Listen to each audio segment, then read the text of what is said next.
Hai Rek, selamat malam semua. Kembali lagi di channel YouTube aku. Oke kalian semua gimana kabarnya? Semoga saya selalu baik-baik saja dan semoga semakin sukses. Amin. Dan semoga juga kalian gak bosen ngelihat videoku yang seperti ini.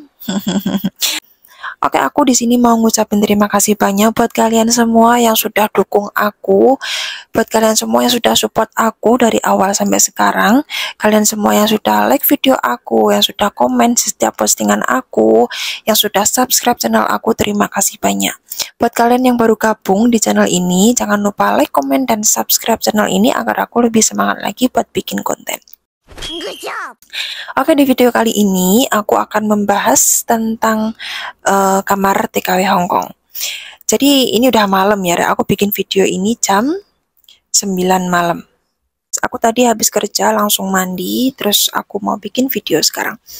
Jadi di sini aku akan membahas tentang kamar TKW Hongkong. Jadi mbak-mbak yang kerja di Hongkong itu banyak banget yang nggak dapat tempat tidur ya, karena emang kondisi rumah Hongkong tuh kecil-kecil, apalagi yang rumah pemerintah, rumah flat kayak gini yo. Aku di sini tinggal sama majikanku, tapi untungnya aku ada tempat tidur. Tapi di luar sana tuh banyak banget mbak-mbak yang nggak dapat tempat tidur, jadi mereka tidurnya tuh di sofa, kadang di dapur, di lantai, di kamar mandi pun juga ada, di dalam lemari pun juga ada. Kayak gitu. Jadi kalian bisa bayangin sendiri gimana kecilnya rumah yang ada di Hongkong kayak gitu. Ini aku cerita mulai dari temenku ya. Aku tuh punya temen, dia di rumah itu jaga nenek satu orang sama anaknya nenek itu cewek dan suaminya. Jadi 3 orang di rumah sama dia jadi 4 orang.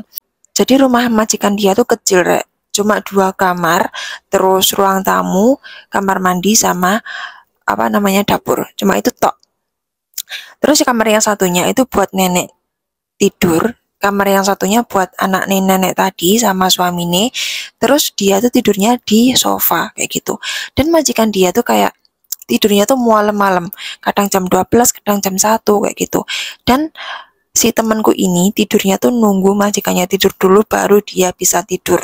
Karena emang dia tuh tidurnya di sofa, Rek. Jadi sofanya tuh bisa ditarik kayak kasur gitu, tapi dia tidurnya nunggu majikan tidur semua baru dia bisa tidur. Bayangin.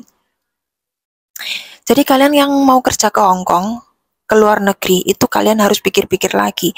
Gimana kalau kalian di sini nggak ada tempat tidur, terus kalian tidurnya di lantai, di sofa kayak gitu, kalian harus bisa menghadapi situasi yang seperti itu, ya. Terus lagi, kalau misalnya kalian dapat tidurnya tuh di sofa ya, tapi kalau misalkan majikan kalian tuh baik, biasanya majikan itu cepet-cepet tidur biar kalian tuh bisa tidur kayak gitu. Jadi majikan tuh masih memikirkan kalian kayak gitu loh. Walaupun majikan masih mau nonton TV ya, biasanya kalian tuh disuruh tidur, tapi kan kalian kalau majikan kalian belum tidur, masa iya kalian mau tidur, kan nggak mungkin kan. Nah, aku juga punya temen ya, dia tidurnya di sofa juga, tapi majikannya dia tuh masih sore udah tidur. Jadi dia masih sore tuh udah bisa kayak nata tempat tidurnya dia kayak gitu loh. Jadi setiap majikan tuh nggak sama ya, Rek.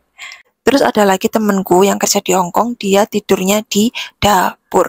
Bayangin. Padahal dapur tuh tempat masak, tapi dibuat tidur sama dia karena majikan dia tuh nggak ngasih tempat tidur. Dia di sini tugasnya tuh jaga anjing, terus ada singsang sama tai-tai, jadi tuan sama nyonya, sama 2 anjing sama 1 anak, tapi anaknya udah besar. Dan kamarnya ya wis cuma 2 kamar, yang satu buat kamar anak majikan, yang satunya lagi buat kamar majikan kayak gitu. Jadi ya wis terpaksa dia tidurnya di dapur.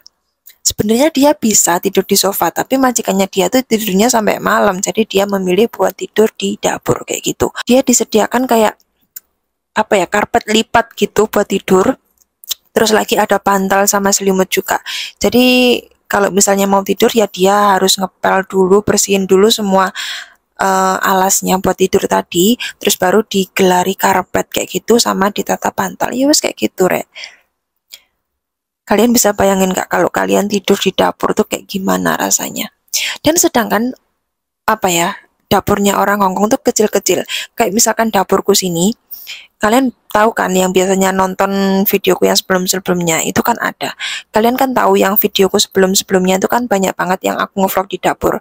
Dan dapur majikanku tuh cuma cukup 2 sampai 3 orang tok.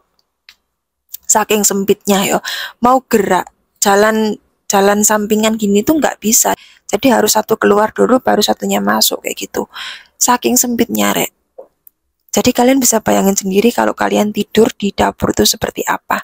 Tapi tidur di dapur itu lebih mending ya daripada tidur di kamar mandi. Aku juga punya temen yang tidurnya tuh di kamar mandi. Jadi kamar mandinya tuh ya lumayan bersih lah.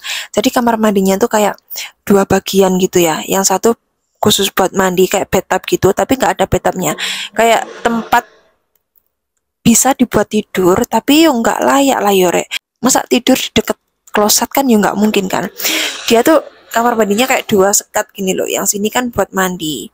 Terus disekat kayak gorden gitu, yang sini buat kayak wastafel, kayak cuci tangan kayak gitu. Dan dia tidurnya tuh di tempat yang buat mandi tadi. Terus bagian atas tuh kayak ada kotaan buat naruh barang-barangnya dia, kayak lemari kecil gitulah intinya. Terus dia tidurnya tuh di kamar mandi itu tadi. Kalian bisa bayangin nggak?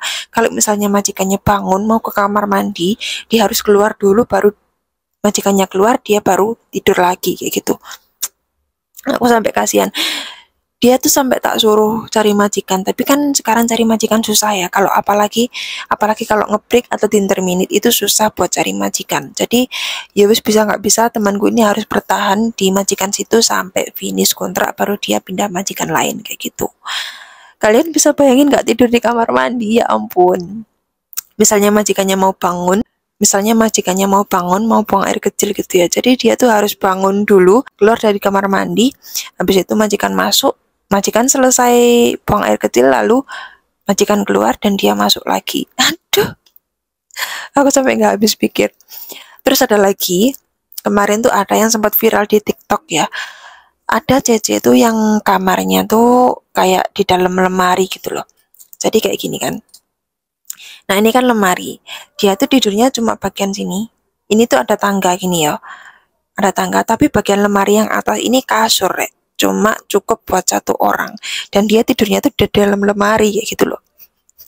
Lucu banget sumpah. Jadi saking kecilnya rumah Hongkong, para cece yang kerja di sini tuh kayak nggak dapat tempat tidur kayak gitu. Tapi kalau majikan baik sih no problem ya. Tapi kalau majikan yang nggak baik, wes istirahatnya malam, nggak ada tempat tidur, alah. Aku sendiri pusing kalau dapat majikan yang seperti itu. Jadi kalian yang mau kerja ke Hong Kong atau ke negara lain tuh kalian harus mikir-mikir lagi. Ya kalau kalian dapat majikan yang baik itu alhamdulillah. Tapi kalau kalian dapat majikan yang nggak baik, terus kalian nggak dapat kamar tidur, kalian nggak ada lemari, nggak bisa libur hari Minggu, kalian harus mikir lagi. Yo. Dan kalian tuh di sini jauh dari orang tua. Kalian kalau misalnya mau pulang tuh nggak bisa seenaknya sendiri, Rek. Jadi ya wis seperti itulah. Dan ini aku spill ya. Kamarku di sini tuh cuma segini, Rek. Nah, ini kamar aku sama nenek ya. Itu pintu keluar, yang depan itu ada pintu lagi, itu kamar anaknya nenekku. Dan depannya lagi itu kayak ruang tamu. Wes itu tok. Terus ini kan pintu masuk kan. Majikanku tidurnya tuh di bawah dan aku tidurnya di atas. Tuh. Kasurku tuh cuma segini. Aku tidur di bagian sini, nggak pernah tidur bagian sini. Karena aku kalau tidur bagian sini, misalnya aku bangun tidur pagi, nah, aku kejaduk iki, Rek, bayangin. Iki tuh sakit banget loh. Aku duduk tuh kayak nggak bisa duduk kalau di bagian sini gitu loh. Jadi aku tidurnya milih bagian sini dan nggak bisa gerak sama sekali. Mungkin kalau mau gerak kanan kiri bisa, tapi kalau kakiku mau gerak kayak pola gitu ya wes nggak bisa lah. Orang kamarnya cuma segini, terus banyak boneka banget. Ini bonekaku udah sebagian aku paket ke Indo, jadi tinggal ini tok. Tuh, cuma segini. Saking kecilnya ya. Jadi seperti itu tadi kondisi Cece yang ada di Hong Kong yang nggak ada tempat tidur ya seperti itu. Jadi kalian kalau mau kerja ke sini tuh dipikir-pikir lagi. Kalau misalnya kalian nggak ada tempat tidur, terus kalian disuruh tidur di kamar mandi, kalian bisa apa enggak? Kayak gitu loh. Tapi kalau misalnya kalian dapat majikan yang baik, yuk alhamdulillah, itu rezeki kalian. Seperti itu ya. Oke.